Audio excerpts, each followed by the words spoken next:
Whether she's black or not black ain't my biggest issue. It's what she gonna do for black people. The reason Kamala's race has become such a big issue in this election, Brother Nick, is because it's the only thing they're selling the black community in exchange for their vote. Now, I grew up in the 90s. We weren't as obsessed with dividing ourselves into these little groups based on our skin color or our gender. Thing that disagrees with you is beyond the realm of politics. I'm tired of being moral. I'm tired of you saying it's moral versus immoral. House Nick, just like Barack Obama, they do what they need to do to stay close to the white power structure. I know, it's a bit clickbaity, but stay with me and you either may agree or you might think I'm being a little bit of a coconut or a hotep. Using my old opening because I still don't have a new one. Okay, so like I said, you may think I'm a hotep, you may think I'm a coconut. Just really depends on what eye of the spectrum that you fall on in these debates. However, ask yourself, when you hear the term racist these days being used, do you feel enraged? Or do you feel more frustrated by the misuse and misunderstanding of the word? I refuse to fight with everybody. All the stupid racist white people, the stupid racist black people, all the stupid racist Mexicans, all of you. I can't stand you, you're idiots. I've seen people on the left use it to chastise and tear people down, sometimes wrongly, sometimes correctly. Let alone, of course, when it comes to black people in America, the Central Park Five, where they were acquitted, they didn't do anything wrong. It turns out there was another guy, we found his DNA, there's no question it was the other guy. They must have done something. Why? Because they're black and Latino, young people in Central Park.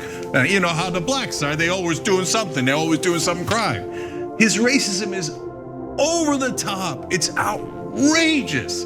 I've seen people on the right use it, sometimes wrongly, sometimes completely without understanding of what the word means. Campaign trail, you called yourself a nationalist. Some people saw that as emboldening white nationalists. Now people are also saying that the president. It's such a racist There are question. some people that say that now the Republican Party is seen as supporting white nationalists because of your rhetoric.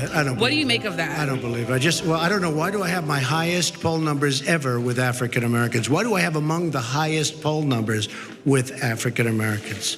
I mean, why do I have my highest poll numbers? That's such a racist question. Honestly, I mean, I know you have it written down and you're going to tell me. Let me tell you, that's a racist question. Before we get into all of that, please do me one massive favor. Please like, comment, share, and subscribe in order for the channel to grow. I am going to need your support. So please hit the subscription button if you haven't already. So what is the problem with racism? And why is it that when some people use it, it's a complete mischaracterization of the word? Model minority myth? What does that mean? I think she just called you a racist, Penny. Black people can't be racist. I agree. Racism is prejudice plus power. But we can be jerks. I give you that. Shout out to the Proud family for giving us that example. As you can see from this article here, that racism and racist is a term used to describe systematic and structural oppression. Okay, so now we've got that out the way. Let's stop arguing about who's a racist, who's a not. Black people cannot be racist. They can be prejudiced, they can be fools, they can be ignorant, they can be damn right jesters and clowns. Yo, you a clown, man. Whatever. Come on. You a clown or you're a clown. But racist, not. That's not me to defend. That's not me trying to defend ignorance. That's me trying to explain why sometimes when you hear this term used on the right, especially even the term Black Karen,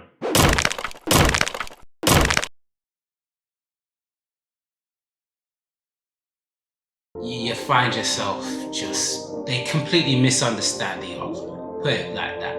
Wake up, man! No, it's not. And I do understand that this argument in 2024, many people here, many people who watch this regularly, shout out to my friends, will probably already know that and it's probably beating the drum over the head. However, there's too many people, even on the black side, who still don't understand that argument. And I cannot believe in 2024, not only is my chair sinking, but that we are still having a debate about what racism is, what racist means, and how it refers to the structure and powers that be. Sometimes I believe it's because people misunderstand how deep racism is. Sometimes I think people don't know what the meaning of the word is. But that's not the only time the debates and racism has been completely hijacked by liberal elites. politicians, and sometimes it's from the left. John Edwards calls on us to hope. I'm not talking about blind optimism here. The almost willful ignorance that thinks unemployment will go away if we just don't think about it, or healthcare crisis will solve itself if we just ignore it. That's not what I'm talking about. I'm talking about something more substantial. H-Town. What's up, Milwaukee?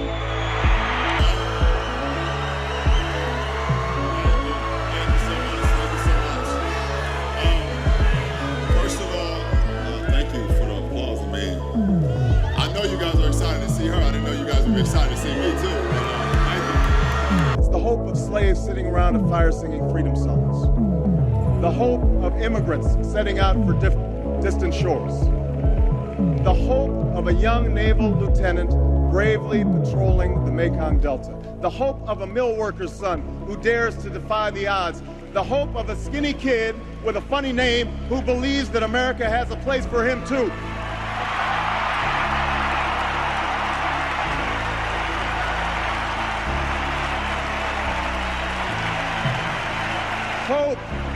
Hope in the face of difficulty. Hope in the face of uncertainty. The audacity of hope. Tokenism, shout to Token. Token, I have something I have to tell you. Okay. This whole time, I thought your name was Token. Like the token black person. Comes in many different shapes or forms. You see that with Obama to some degree, Kamala Harris to some degree as well. Obama being president. But Barack Obama is a joke. Barack Obama didn't do a darn thing for black folk. As a matter of fact, he hurt black folk in two ways. First of all, he had 8 years to do something for black folk, but he carefully and digitally involved and judiciously avoided doing anything for black folk. Often referring to people who represent structures and are a sign of equality and diversity, while the practice, the government, and the legislation they make no extreme change for systemic or structural change. We've seen that with the US government constantly. We've had Obama, we've had Kamala Harris, and they've represented no change. And in fact, in the case of Kamala Harris, when you look at her time as Justice Secretary, you can see that she spent most of her time. Now, Senator Harris says she's proud of her record as a prosecutor and that she'll be a prosecutor president, but I'm deeply concerned about this record. There are too many examples to cite, but she put over 1,500 people in jail for marijuana violations and then laughed about it when she was asked if she ever smoked marijuana. She blocked evidence that would have freed an innocent man from death row until the courts forced her to do so. She kept people in prison beyond their sentences to use them as cheap labor for the state of California. And she fought to keep cash bail system in place. She made a career locking up black people. This is the same woman who went on international television, Art, let me remind you, about a year or two ago and said America is not a racist country. You can see that she spent a vast majority of her time incarcerating young black men for weed possession. Now, she enforced the law. She never brought the law about, but she did and play a large part in the incarceration and mass incarceration of young black men. Alongside that too, she did offer pleas to try to reduce the sentences. However, the damage is already done. Later in her term, she tried to reduce that and remove it, but you've already created the damage, you've already created the problem. And where it becomes even more tokenistic is when she's on The Breakfast Club, which is a predominantly black show, bragging, joking around about smoking weed. Have you ever smoked? I have. Okay. And I inhale. I did inhale. It was a long time ago. What makes this even worse is when she recalls the time that she did smoke weed, she's quoting artists that are from a completely different time of when she was at university. Kamala Harris listened to. What were you listening to when you was high? What was on? What song was it? Oh my goodness. Oh yeah, definitely Snoop. Tupac, for sure.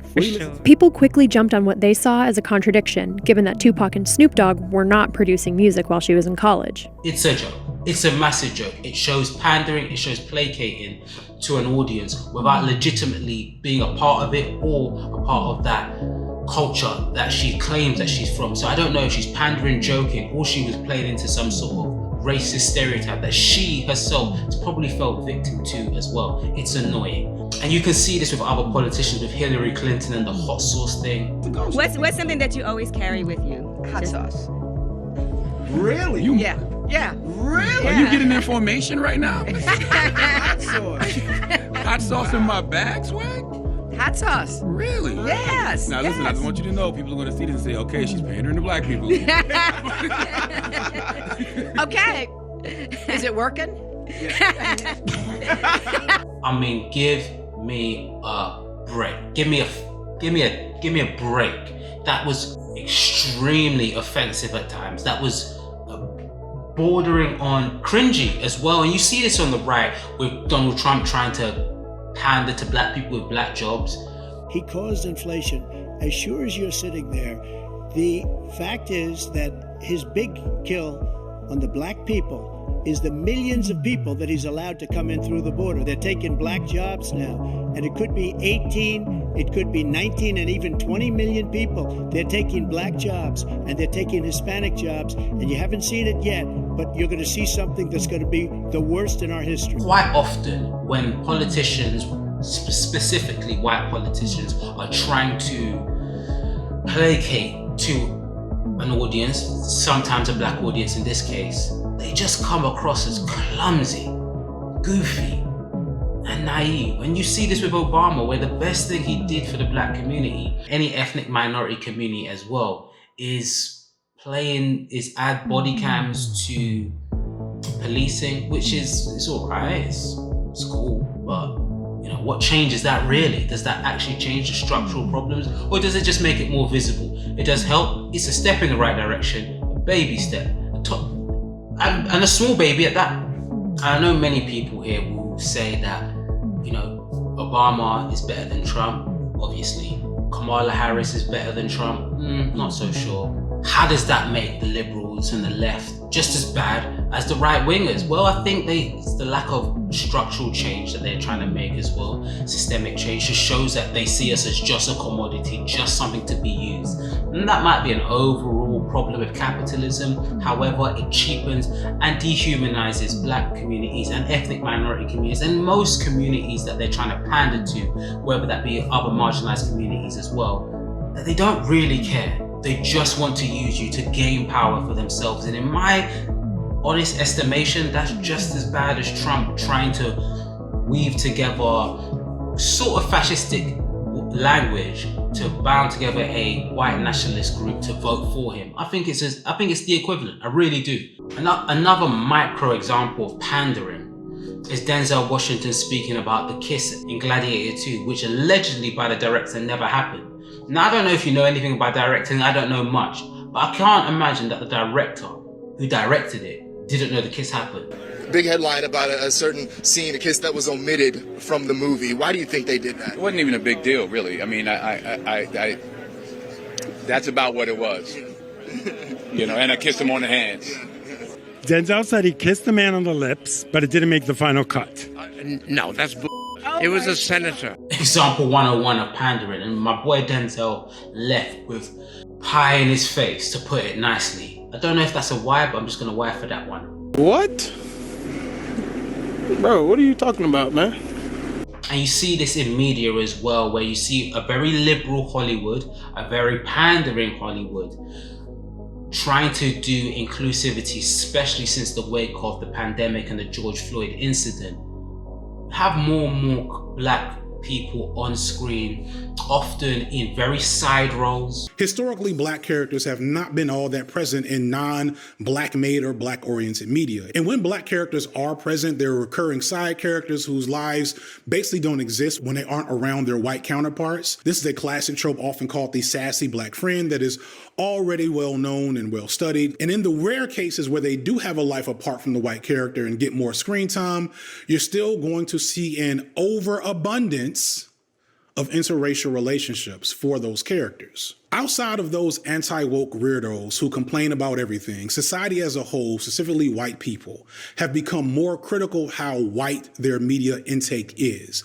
A lot of people are no longer okay with shows like Friends or Girls set in a place as diverse as New York, but in a universe where black people don't seem to exist. As such, creators and studios are now trying to address diversity in their content by putting in the least amount of fucking effort possible, often by creating shallow black sidekicks or love interests.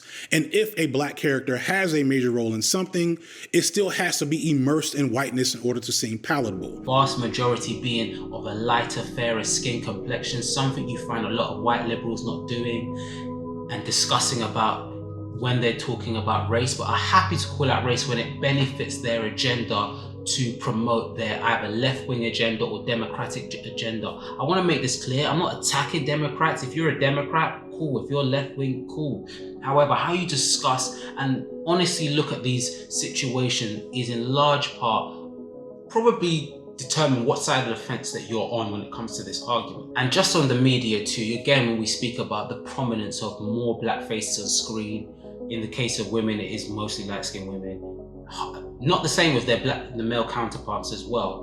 But when you look at the couples that you see on screen, again, what does this show you? You see so many interracial couples, so many biracial couples. What does that really say to us? Is it an authentic understanding of our experiences when you look at these statistics? So, that Pew Research data. All right, ladies and gentlemen, this is Professor FD here to give you some actual data and play a game called Stop Getting Your Information Off of TikTok. So let's talk about the data that I've been using a lot for this video. It came from a Pew Research study from a couple of years ago. To give some caveats about the study, it is a study only about married, for the most part, heterosexual couples. I don't know exactly if it gives that information. Now, marriage statistics is not the absolute best indicator as to what interracial dating looks like in America, but it gives you a pretty strong indication. With that in mind, based on your perception, according to this Pew Research data, what do you think is the most common interracial marriage? It's not black men and white women.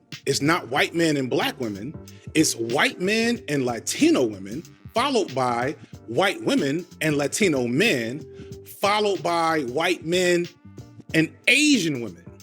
Black men and white women is tied for fourth with white men and multiracial women. If it bothers you that white men are more likely to date outside their race than any other group of men, yet nobody is accusing white men of hating white women, which is something they kind of definitely do, then you're kind of seeing the point of me actually bringing up this data. If we're talking about the group that's most likely to marry outside of their race, we're actually talking about Asian women, who by a pretty significant margin outpace Asian men and pretty much every other group in terms of how often they marry outside their race.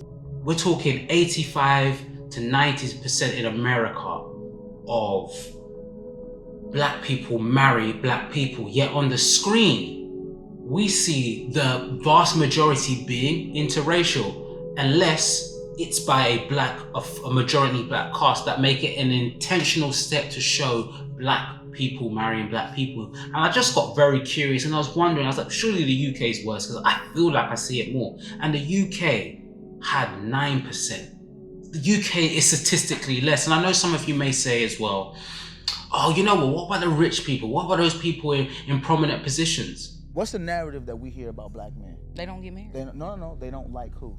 Oh, they don't like black women. Well, yeah. The national average for black men who are married, what are they married to? It's gotta be black women. Black women, at what percentage? Over 85%. But it don't matter though, because once they make money, that's when they go get white women. White women, yeah. The national average for making over $200,000, black men, right? How many of those men are married to black women? I'll give him about a cool 95%. 95? I believe it. I do believe it. 95%, US to be fair, but 95% of rich, affluent black men and women marry other rich, affluent black men or women. You see this with also queer communities, the LGBT community. If you're black and playing an LGBTQ character, you will often be coupled with another white character, further showing that our existence can only be validated and accepted when it's next to whiteness. Our authentic black experience is still being extremely diluted by people who say they're more inclusive than the other side, which in my estimation genuinely comes across as not only hollow, fake, but also a little racist too. Hence why I believe they hijacked and commodified racism. Oh my God, really? Clinton only won 88% of the black vote. Exit polls in 2012 had Obama at 93. She's at 65% among Latinos, and Obama won 71%. Only 65%. Only 65%. Look, everybody let down everybody today. Okay, let's just keep it real on that. But at the same time, Latinos, what have you done? That had needed to be 95%. So for the Latinos who voted for Trump, well, if he kicks out any of your family members. Not every Trump supporter is a racist, but every racist is a Trump supporter. I would argue the greatest example of this is when you see people from the left discussing about Trump, or people from the right, and saying this is a danger to our democracy. Either in Iowa and the formal process of selecting the nominee begins, Trump remains the man to beat. And at one recent event, there was a question for the crowd. And you've been seeing what's going on. In the past few weeks, the radical left Democrats and their fake news allies have unveiled their newest hoax that Donald J. Trump and the Republican Party are a threat to democracy. Do you believe it? Would you believe that? Donald Trump asks as his supporters laugh. For some who've watched Trump in recent years, the answer is yes, they would believe that. And they're not laughing. Yeah, it is, but so is tokenism. So is treating an ethnic group, marginalized groups, as if they all think for one, often trying to divide us with, again, that, I mentioned this in a previous episode and maybe you didn't see it, saying that black men were not gonna vote for Kamala Harris. To me, playing, the show's coming to an end again, played into a very racist stereotype about black men and black women being pitted against each other, which doesn't help by what the media portrays out there. You're thinking about sitting out or even supporting somebody who has a history of denigrating you because you think that's a sign of strength, because that's what being a man is, putting women down. That's not acceptable. And yes, this might be the nature of virality, the nature of the internet, and things just do go viral that have hot button issues, are very emotive and are very character destroying of other groups of people, especially black men and black women. We're quite active online and people like to exploit that. I get it, it's cool, it's a part of the internet. However, the fact that the politicians who, especially those left-wing politicians who act higher and mightier and greater than thou when it comes to these discussions, you played into that, poor form, real poor form. Bush League, if you ask me. And then to be the ones who call out racism. He is a racist through and through. He doesn't have to use the word N-word for it to become very clear what he is. Call Trump a fascist, Hitler, where they themselves play into tokenism, do the same denigration just in a more covert and reverse form, just rings hollow. And it's hence why so many people had a pushback to the Hitler fascist comments and equivalencies that were made between Trump. Quoted General Milley calling Donald Trump a fascist. You yourself have not used that word to describe him. Let me ask you tonight, do you think Donald Trump is a fascist? Yes, I do. Question. Is Trump a fascist? Well, I hope based on all of the information I've just shared, it's a pretty clear and resounding yes from you. And if you want my honest opinion, no, he's not. He does say some things that rile up white nationalists. Say that. Don't call it fascism. When people think of fascism, they think of Mussolini. They think of Hitler. They do not think of Trump, who has done nothing violent, in large part, to ethnic minority groups. He does speak very derogatory. Yeah, I agree with that. But don't call it fascism.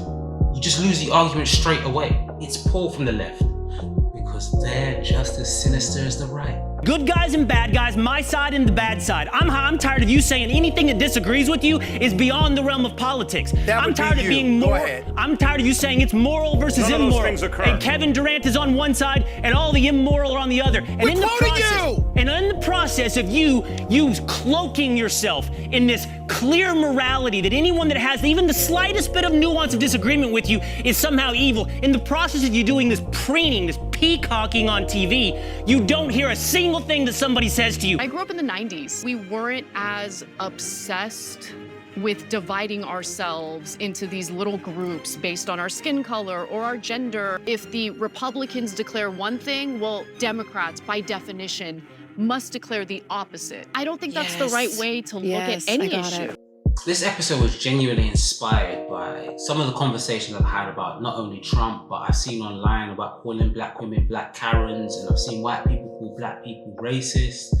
I've even had conversations with friends about, who you should vote for in the upcoming election. Can you vote against a black person? And I just think so often identity politics has become in the forefront of our conversations. And once upon a time, critical race theory saw identity politics as a way of galvanizing and bringing people together against a common cause to attack structural and systemic problems. Now, it's just a way of enlarging those groups that were already opposed to us even further. So when you see Dr. Umar wilding out about certain issues regarding interracial dating, I can understand his point of view. Again, he himself is a victim of the media's over proliferation of interracial couples, because it's just not a reality. I probably reckon he knows that, and at this point he's just doing it because it garners a lot of attention, but it is what it is.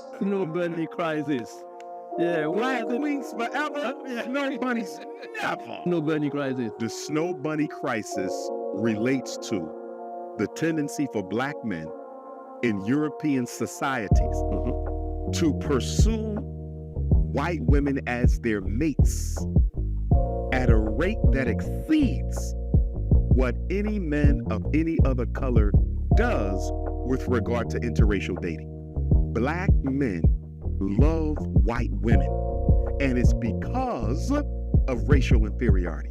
It's because I need validation.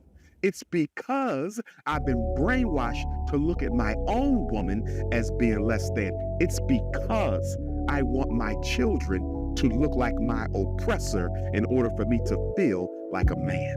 Okay, so I had to rework my conclusion for a number of reasons. That's why you're getting a different location. At this point, my post-edit clips have become a part of my gimmick. But it's not intentional, I swear.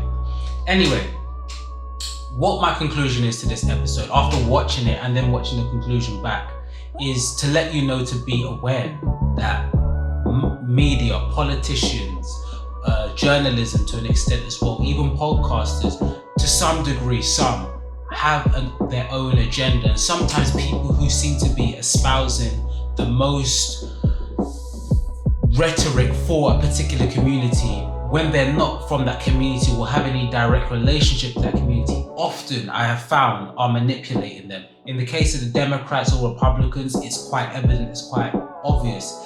When it comes to media, movies, TV shows, even music to a degree, it's for you to engage with the product. I guess in some shape or form, they don't have direct malintent, but the lack of consideration, the lack of full understanding of the authentic experience of black and ethnic minorities comes to show a lot of the time in different ways. For example, like you've seen with the interracial relationship shown on screen, the realities of it, how Democrats, how anyone that's on the left has the rhetoric for supporting ethnic minorities, black people, brown people, but in reality their policies don't match it up. Surely you must know that that is as manipulative as the Republicans or the right conservative who are not for you and are a bit more blatant about it. Tell me which one you prefer. I'm genuinely curious, but the point of this episode was to let you know that quite often, especially in particular white communities, people who appear to be allies sometimes, sadly, sometimes even a lot of the time, are not. That's not to say that there's not white people that are allies, or people on the left that are allies, or even people on the right that are allies. But clearly we have to have a keener eye, a more discerning mind, and be wiser when listening to people who at first glance may appear to be on our side, or when you start to dig into the consistency of their actions, not just the language of their wording. Does that make sense? It does to me. You'll find that their actions don't match up with their words. And I hope that we could do and look into that more. And I hope that this episode touches people and makes people realize that we can't trust everything media, politicians, is putting out there. Sadly, we have to be very discerning, and clearly we still have a few more big steps to go in this battle for diversity and equality. Shout out to all the idealists out there. Trump has won the American election. What's your reaction to that? I mean, is that good news for you? Yes, he's the right man for the job. I believe so.